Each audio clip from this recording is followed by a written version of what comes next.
అత్త కోడళ్ళకి మధ్య వైరం అనేది సర్వసాధారణం. చాలా తక్కువ మంది మాత్రమే తల్లి కూతుర్ల మాదిరిగా ఎంతో అన్యోన్యంగా ఉంటారు. ఎక్కువ మంది అత్త కోడళ్ళు పరస్పరం ఆరోపణలు చేసుకుంటూ గొడవ పడుతుంటారు. అయితే కొన్నిసార్లు మాత్రం దారుణమైన ఘటనలు అత్త కోడళ్ళ విషయంలో జరుగుతుంటాయి.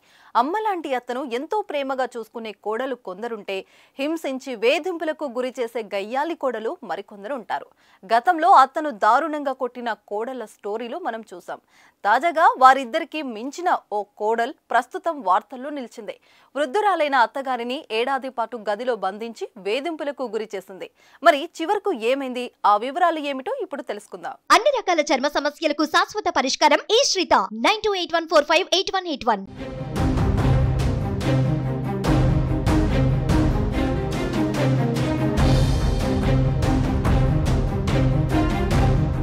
కర్ణాటక రాష్ట్రం తుమకూరులోని షిరా గేట్ సమీపంలోని 80 ఏళ్ల పంకజాక్షి అనే వృద్ధురాలు తన కుమారుడు కోడలితో కలిసి నివాసముంటుంది.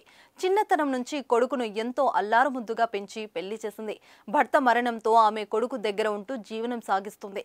అయితే కుటుంబ కలహాల కారణంగా కొడుకు భార్య ఆ వృద్ధురాలిని వేధింపులకు గురి చేసింది. అంతేకాక పంకజాక్షిని గదిలో నిర్బంధించి ఆమెకు అన్నం నీరు గదిలోకి పంపేది. వృద్ధురాలిని బయటికి రాకుండా అడ్డుకునేది. ఇలా ఒక్కరోజు కాదు, 2 రోజులు కాదు, ఏకంగా ఏడాది పాటు అలానే ఉంచింది. శుక్రవారం వృద్ధురాలి కుమారుడు మద్యం తాగి వచ్చి భార్యతో గొడవకు దిగాడు. తన తల్లిని బయటికి రాకుండా చేశావని భార్యపై మండిపడ్డాడు. ఇలా వీరి కుటుంబంలో జరిగిన గొడవతో ఆ వృద్ధురాలి విషయం బయటికి వచ్చింది. దీంతో స్థానికులు పోలీసులకు సమాచారం ఇచ్చారు.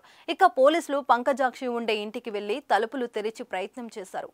అయితే వారిని ఆ వృద్ధురాలి కోడలు అడ్డుకుంది. పోలీసులు గట్టి వార్నింగ్ ఇవ్వడంతో ఆ కోడలు వెనక్కి తగ్గింది.